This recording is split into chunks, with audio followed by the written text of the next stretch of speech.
Hi everybody, I'm Anna Russell. I'm the director of the Bupa Foundation. So we're a charity that's funded by Bupa, and we run and help fund practical projects that support people's mental well-being.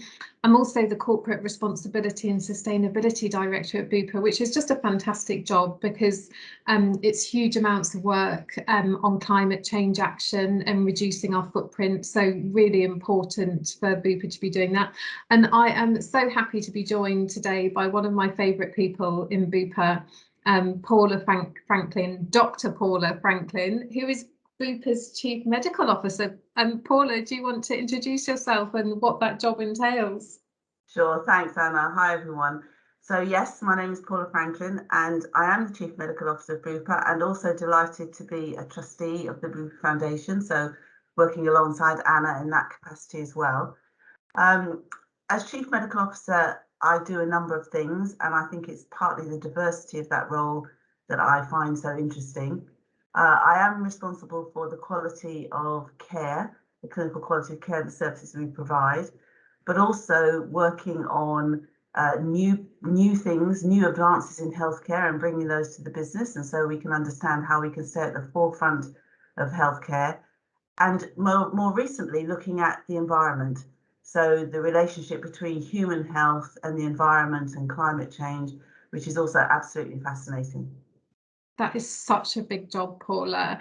When you were, I don't know, 15, 16, did you think, I want to be a doctor? Was that what you always had your sights set on? Absolutely not. I didn't ever really want to be a doctor, but I come from a very medical family. So I feel it was almost inevitable. My dad was a GP for 40 years, and my mum was a nurse. My father's sister was a nurse, and my mother's sister was a nurse. So it sort of felt inevitable, really, that I'd go into healthcare in some way. Oh, that's fantastic. And now you are the Chief Medical Officer of a global company. And just like thinking about your career journey, how did you get there? You know, has it been all smooth sailing, or have there been some kind of blockers along the way? How's it worked out for you? No, it's not been smooth sailing at all, Anna. It's not been smooth sailing, and it's not been planned. So there was no big master plan. There were no sort of strategic decisions about which jobs to take and that sort of thing. Not at all. When I qualified as a doctor, I thought that I was going to be a general physician, which then no longer exists anymore. Everyone's so super specialised, but then there were general physicians, and I thought that I would work hard, become a consultant, work in the NHS in hospital medicine, do my bit, and then probably eventually retire. Didn't work out that way at all, as you can see. Lots of accidental things along the way, some real sort of disappointments and periods of disillusionment. And then I think the other thing I would say is some opportunities that that I took advantage of, that I grabbed. So happy to talk about any part of that, whatever you think would be interesting and helpful for people. Well, let's talk about the opportunities first. So which opportunities, when were the kind of big moments where you thought, oh, I could do this? Yeah, so there were a few of those. So I think one big moment in my career was when I chose to leave the NHS. And that's no easy decision. But I was very unhappy as a young doctor at that point for a variety of reasons. And I think that my father, say, who was a GP, he was probably very concerned that I would give up medicine, and that would not have been a good thing in his view. And he encouraged me to take a job in Barbados, which is where my family is from. And so that was my first big decision, and it was grasping an opportunity really as a result of being unhappy with the situation that I found myself in. But that was a fantastic opportunity. I got to work in another country, in another health system, and particularly at the time when I was doing that, Barbados was introducing a national health system. So I got a chance to get in at the ground level, if you like, and work at the ground level in a new national health system. And that was a very big eye-opener for me. I had no understanding of healthcare as a system, healthcare as a service, as opposed to the individual interaction between doctors and nurses and other clinicians and patients. That was the level at which I'd operated on. Now suddenly I had this whole different view, and I think that was a big moment in my career and a big eye-opening moment. That's amazing. And how brave of you to make that decision to go to Barbados and do that. And I'm so struck by that thing about actually you were unhappy, and sometimes it's helpful to know what we don't want to do to help us move forward to what we do want to do as well, isn't it? What about yeah, I think knowing what you don't want to do is very important. And I know lots of people that aren't happy, and I'm not sure it's bravery, but sometimes the easiest thing is just to keep going and to hope and expect and work hard for it to get better. And of course, sometimes that is the right thing.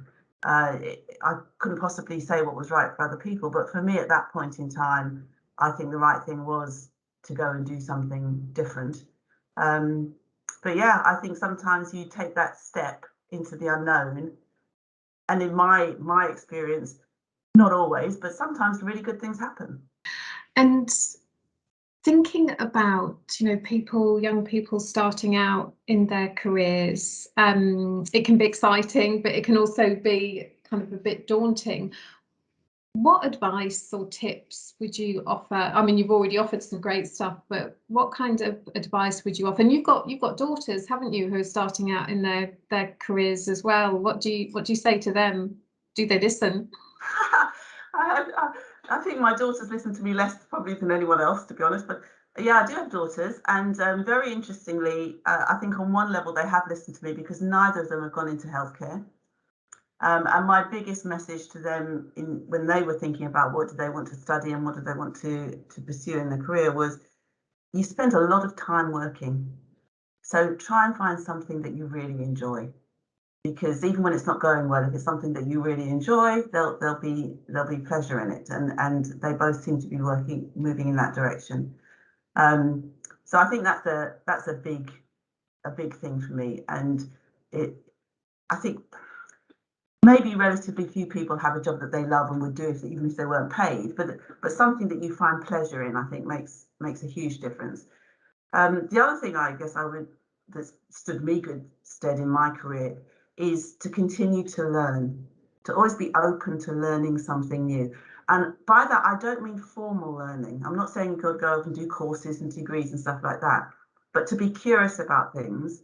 If something interests you, listen to something about it, or look something up about it, or read something, or talk to somebody, or so, I think that continually learning and exploring the things that interest you, that leads you into new avenues and new relationships and new networks and new opportunities.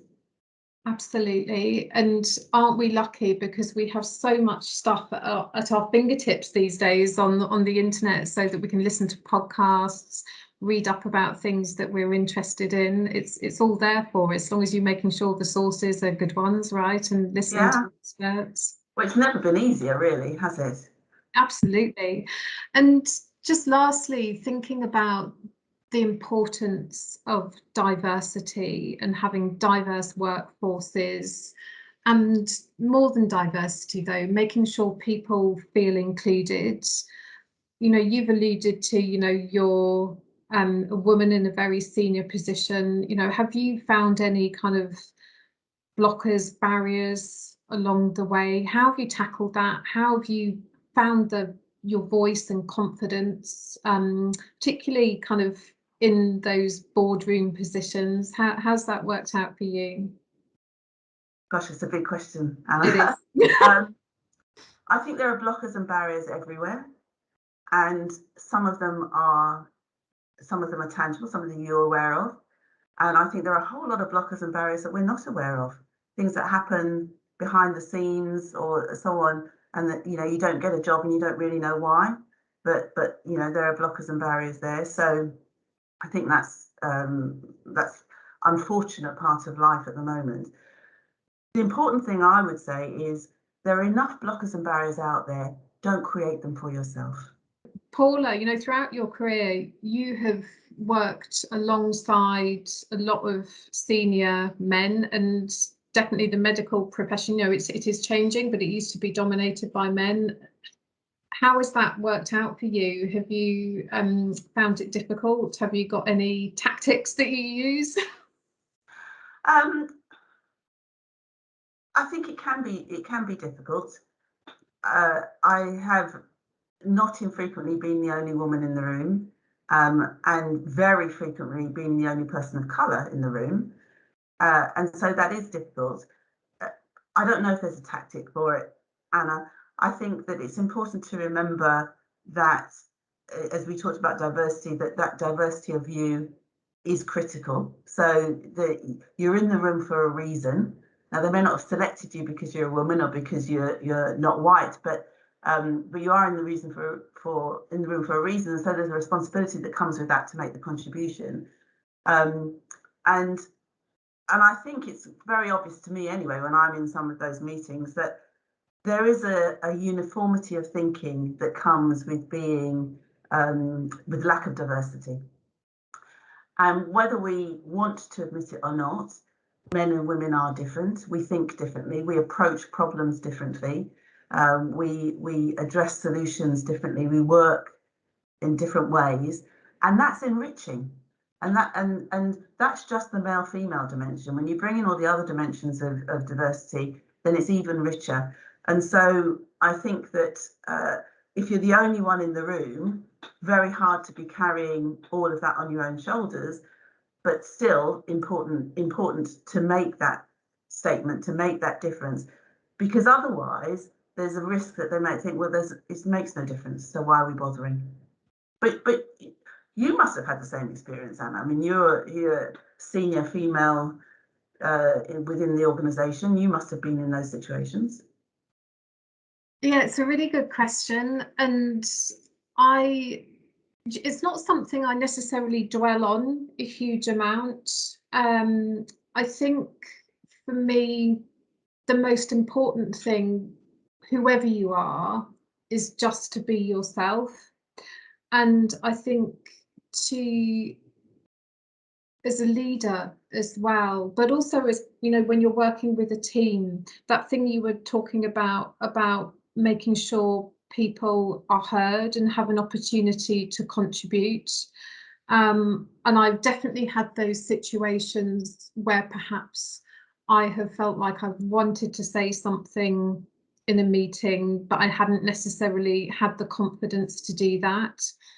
And I think there is a duty for us as individuals to have conversations with ourselves about having the confidence, the bravery to say what we believe. If we really believe in it, you owe it to people almost to say it. Paula, what amazing insight and advice as always. Thank you so much for sharing all of that. It's fantastic to hear from you. Lovely to talk to you, Anna. And you.